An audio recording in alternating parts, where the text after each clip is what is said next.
Good morning dear student. स्वागत करते हैं आप सभी का आपके अपने YouTube channel OD study point में। तो प्यारे दोस्तों, आज की क्लास में हम लोग सॉल्व करेंगे चैप्टर नंबर 6 संयोजकता तथा रासायनिक आबंधन के क्वेश्चन को। डियर स्टूडेंट, इस चैप्टर के प्रत्येक क्वेश्चन का सॉल्यूशन बिल्कुल शानदार तरीके से कराने वाला हूँ और इस चैप्टर में किस क्वेश्चन से और कितने क्वेश्चन आपके एग्जाम में बन सकते हैं, इन सारी चीज़ों के बारे में भी डिस्कस करूँगा।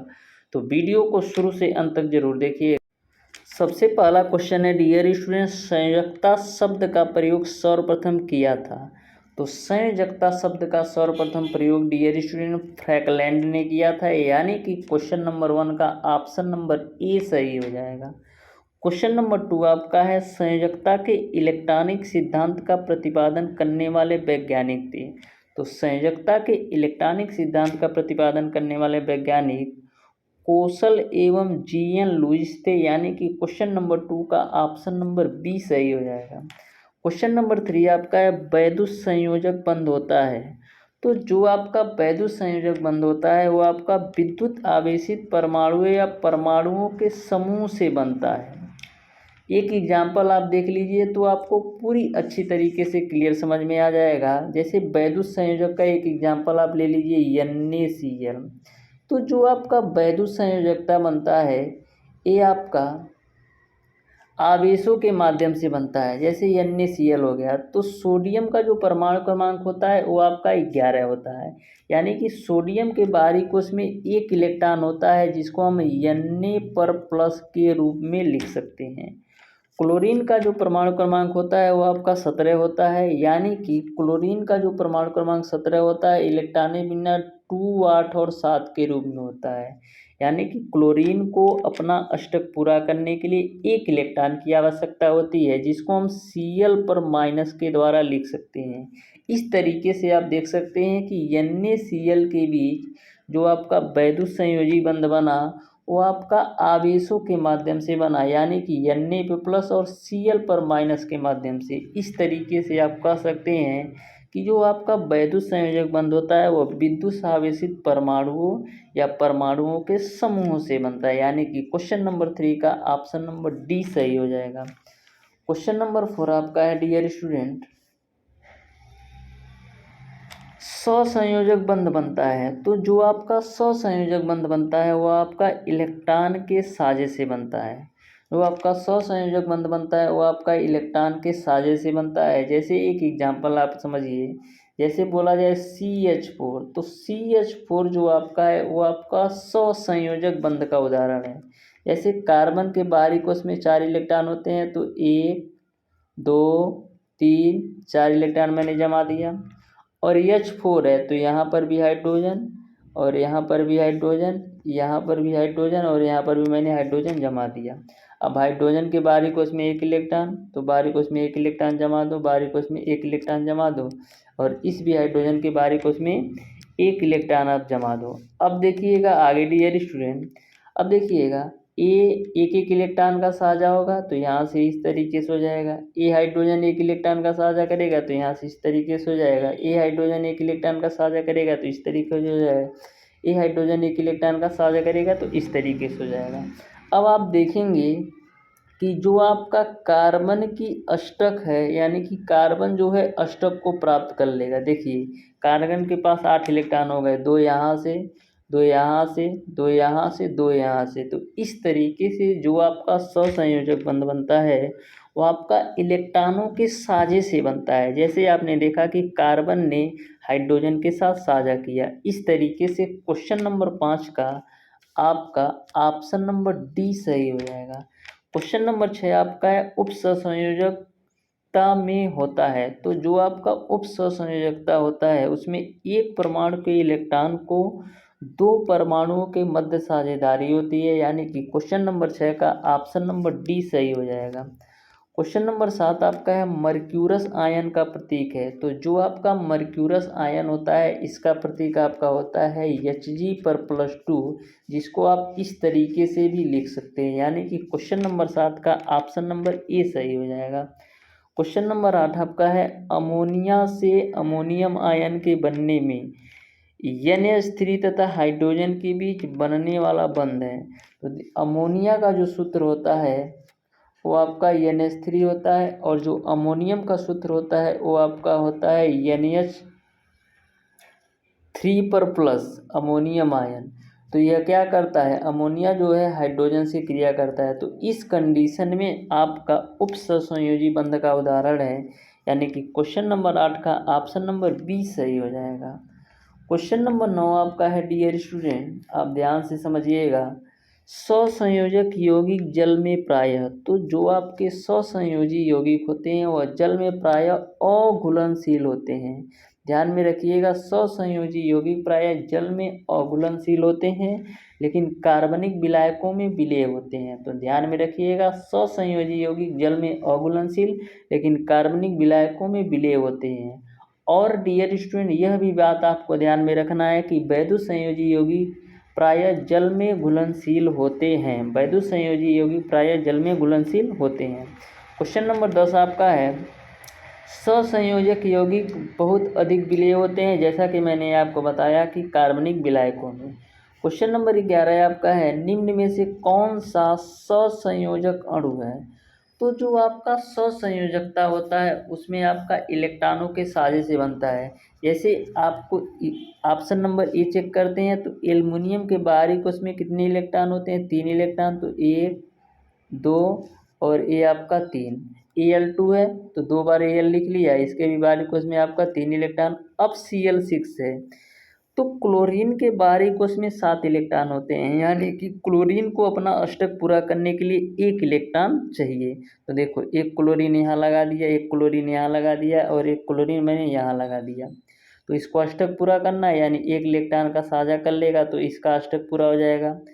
1 इलेक्ट्रॉन का इससे साझा कर लेगा, इसका अष्टक पूरा हो जाएगा। उसी प्रकार से 1 इलेक्ट्रॉन का यहाँ से साझा कर लेगा, इस तरीके से इसका भी अष्टक पूरा हो जाएगा। यानी कि Al2Cl6 आपका सहसंयोजक यौगिक का उदाहरण है। उसी प्रकार से चेक करिएगा Al2O3 का, तो एल्युमिनियम के बाहरी कोश में 3 इलेक्ट्रॉन है, तो जमा दो 1 2 3, और यहाँ पर भी देखिए, यहाँ पर भी Al लिख लिया मैंने, 1 2 और 3, और O3 है। तो ऑक्सीजन के बाहरी कोश में कितने इलेक्ट्रॉन होते हैं, ऑक्सीजन के बाहरी कोश में आपके 6 इलेक्ट्रॉन होते हैं। ऑक्सीजन के बाहरी कोश में आपके 6 इलेक्ट्रॉन होते हैं, यानी कि इसको अष्टक पूरा करने के लिए 2 इलेक्ट्रॉन की आवश्यकता होगी। तो 2 इलेक्ट्रॉन का ये साझा कर लेगा, फिर यहाँ पर एक ऑक्सीजन जमा दो, 2 इलेक्ट्रॉन का साझा जो है ये यहाँ से कर लिया, फिर यहाँ पर आप ऑक्सीजन जमा दो तो 2 इलेक्ट्रॉन का साझा यहाँ से कर लिया। इस तरीके से आप देख सकते हैं कि Al2O3 भी आपका सहसंयोजक यौगिक का उदाहरण है।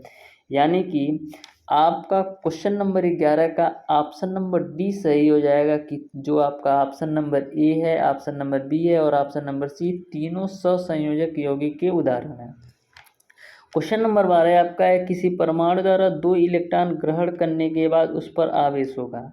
कोई भी परमाणु यदि 2 इलेक्ट्रॉन ग्रहण करता है, तो ध्यान में रखिएगा, यदि इलेक्ट्रॉन ग्रहण करता है तो उस पर आपका माइनस चार्ज आता है।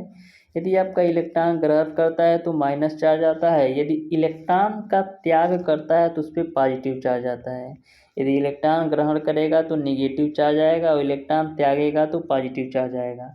तो 2 इलेक्ट्रॉन ग्रहण करता है, यानी कि 2 इकाई ऋणावेश होगा, यानी कि क्वेश्चन नंबर 12 का ऑप्शन नंबर सी सही हो जाएगा।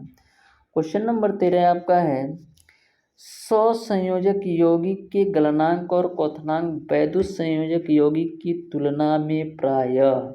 तो सहसंयोजक यौगिक का गलनांक और क्वथनांक वैद्युत संयोजक यौगिक की तुलना में कम होता है, यानी कि क्वेश्चन नंबर 13 का ऑप्शन नंबर ए सही हो जाएगा। क्वेश्चन नंबर 14 आपका H2S में बंद होता है, तो देख लेते हैं H2S में कौन सा बंद होता है। तो H2 यानी एक हाइड्रोजन यहाँ जमा दो बाबू, एक हाइड्रोजन यहाँ जमा दिया। अब सल्फर की बात आती है, तो सल्फर का जो परमाणु क्रमांक होता है वो आपका 16 होता है। इलेक्ट्रॉनिक विन्यास आपका होता है 2 8 6, यानी कि सल्फर के बाहरी कोश में 6 इलेक्ट्रॉन है। तो देखो, सल्फर है 1 2 3 4 5 6 इलेक्ट्रॉन मैंने जमा दिया, यानी कि सल्फर को अपनी अष्टक पूरा करने के लिए 8 इलेक्ट्रॉन चाहिए, यानी 6 हैं, 2 इलेक्ट्रॉन और चाहिए। तो एक यहाँ जमा दो, एक यहाँ जमा दो, तो ए इससे साझा कर लेगा, ए इससे साझा कर लेगा। इस तरीके से आपके सल्फर का भी अष्टक पूरा हो जाएगा। इस तरीके से आप कह सकते हैं कि H2S में 100 संयोजक बंध बनता है, क्योंकि सल्फर ने अपनी अष्टक को पूरा करने के लिए हाइड्रोजन के साथ साझा किया। इस तरीके से क्वेश्चन नंबर 14 का ऑप्शन नंबर बी सही हो जाएगा। क्वेश्चन नंबर 15 आपका है, निम्न में से किस यौगिक में 100 संयोजक बंध है? तो मैंने आपको बताया था एग्जाम्पल में ही कि CH4 आपका 100 संयोजक यौगिक का उदाहरण है, यानी क्वेश्चन नंबर 15 का ऑप्शन नंबर सी सही हो जाएगा। क्वेश्चन नंबर 16 आपका है, निम्न में से ध्रुवीय यौगिक है। तो ध्रुवीय मैंने क्या बताया था, NaCl का एग्जाम्पल बताया था कि Na पर प्लस होता है और Cl पर माइनस होता है, जो कि आपका ध्रुवीय या यह कह सकते हैं वैद्युत संयोजकता का उदाहरण है, यानी कि क्वेश्चन नंबर 16 का आपका ऑप्शन नंबर डी सही हो जाएगा। जैसे कि Cl है तो H पर प्लस हो जाएगा और Cl पर माइनस। तो ध्यान में रखिएगा, कभी भी आवेशों का आदान प्रदान हो तो वो आपका वैद्युत संयोजक यौगिक में आता है। देखिएगा डियर स्टूडेंट, क्वेश्चन नंबर 17 है। तो क्वेश्चन नंबर 17 आपका है, वह कौन सा यौगिक है जो पानी में घुलने पर अच्छा विद्युत चालक होता है जबकि इसके पूर्व विद्युत कुचालक होता है? वह कौन सा यौगिक है जो पानी में घुलने पर अच्छा विद्युत चालक होता है जबकि इसके पूर्व विद्युत का कुचालक होता है? तो ये आपका होता है आयनिक ठोस, यानी क्वेश्चन नंबर 17 का ऑप्शन नंबर बी सही हो जाएगा। क्वेश्चन नंबर 18 आपका है, आयनिक बंध बनने की शर्त है कि, तो किस कंडीशन में आपका आयनिक बंध बनता है? तो उसी कंडीशन में आपका आयनिक बंध बनता है जब किसी एक परमाणु की आयनन ऊर्जा कम हो। आयनिक बंध तभी बनेगा जब किसी एक परमाणु की आयनन ऊर्जा कम है। क्वेश्चन नंबर 19 आपका सोडियम क्लोराइड में बंद होता है। तो मैंने आपको बताया था कि जो आपका सोडियम क्लोराइड होता है Na पर प्लस होता है और Cl पर माइनस होता है, यानी कि आवेशों का आदान प्रदान हो रहा है। इस तरीके से NaCl जो है वो आपका वैद्युत संयोजक बंध का उदाहरण है। इस तरीके से ऑप्शन नंबर बी सही हो जाएगा। क्वेश्चन नंबर 20 आपका है, ससंयोजक यौगिक की तुलना में वैद्युत संयोजक यौगिकों के सामान्यतः होते हैं। तो ससंयोजी यौगिकों की तुलना में वैद्युत संयोजक यौगिकों में सामान्यतः उच्च गलनांक तथा उच्च क्वथनांक होते हैं, यानी कि क्वेश्चन नंबर 20 का ऑप्शन नंबर ए सही हो जाएगा। इस तरीके से डियर स्टूडेंट, आज की क्लास में मैंने आपको बताया चैप्टर नंबर 6 के 20 क्वेश्चन। फिर भी डियर स्टूडेंट, यदि आपको किसी भी क्वेश्चन में कोई भी डाउट और कोई भी कन्फ्यूजन हो तो आप उसे कमेंट बॉक्स में कमेंट करके ज़रूर पूछिएगा। और डियर स्टूडेंट, मैं आपकी मैथ की क्लासेस बहुत जल्द ही स्टार्ट करने वाला हूँ, थोड़ा आप पेशेंस रखिए। मैं आपको बहुत जल्द स्टार्ट करने वाला हूँ। मैं आपको इस तरीके से पढ़ाऊँगा कि एक क्लास में आपका एक चैप्टर पूरी तरह से कंप्लीट करने का प्रयास करूँगा। यदि बड़ा चैप्टर होगा तो 2 क्लास, नहीं तो एक क्लास में आपका एक चैप्टर मैथ का पूरी तरह से कंप्लीट हो जाएगा।